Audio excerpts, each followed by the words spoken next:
September 15 దేవుని వాగ్దానం. మనము సత్యమునకు సహాయకులమగునట్లు అట్టి వారికి ఉపకారము చేయబద్దులమై ఉన్నాము.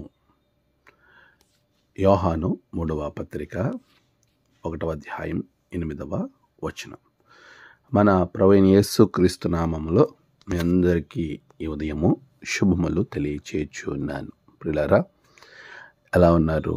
క్షేమంగా ఉన్నారు కదా? దైవ మహాకృపను బట్టి నూతనమైనటువంటి దినము పరిశుద్ధ ఆదివారమున మనం మరొక పర్యాయము దేవుని మాట ద్వారా కలవటానికి దేవుడిచ్చిన సమయాన్ని బట్టి నేను ఎంతో సంతోషిస్తూ ఉన్నాను.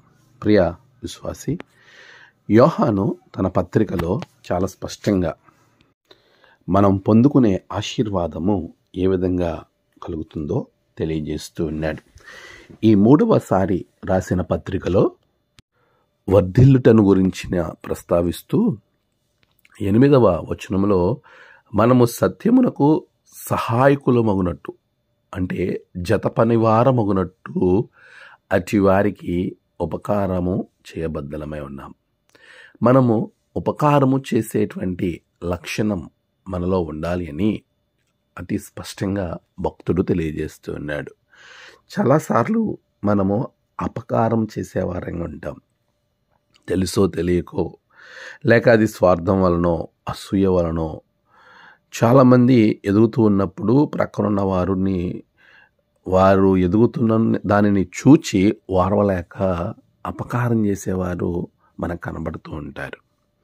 అయితే వాక్యం ఏం చెప్తుందంటే, నువ్వు ఉపకారము చేసేవారిగా ఉండాలి. హెబ్రీ పత్రికలో కూడా ఉపకారము చేయమరొకటి. మనము అలాంటి ఉపకారము అనేది మనుషులకు చేసేవారంగా ఉండటానికి దేవుడు మనలను సృష్టించాడు అనే విషయాన్ని మనం చాలాసార్లు మర్చిపోతూ ఉంటాం. ప్రియ విశ్వాసి, మనమందరము కూడా దేవుని యొక్క సన్నిధిలో మన జీవితాలను ఖచ్చితంగా ప్రభువుకు సమర్పించుకొని ఆశీర్వాదకరమైనటువంటి జీవితం మనం పొందుకోవాలి అని అంటే ఉపకారమును ధర్మమును మరచిపోకూడని హెబ్రీ పత్రికలో 13వ అధ్యాయం 16వ వచనంలో చెప్పినట్లుగా మనము దేవునికి గొప్ప విశ్వాసులుగా మనం ఉండటానికి, దేవుని యొక్క బిడ్డలుగా మనం ఉండటానికి మన జీవితంలో ఉపకారము మర్చిపోకూడదు. అలా చేయటము అనేది దేవుడు ఎంతగానో సంతోషింపదగ్గ కార్యము. దానిని బట్టి మన జీవితాలు ఎంతో ఆశీర్వదిస్తారు దేవుడు. అలా ఆశీర్వాదాలు పొందుకోవటానికి మనల్ని మనమే సిద్ధపరచుకుందాం. ఆమేన్. ప్రార్థన. సర్వశక్తిమంతుడా, గొప్ప దేవా, ఉపకారము మర్చిపోవద్దన్నావు. ఉపకారము బదులుగా ఉండాలని మీరు సెలవిచ్చారు.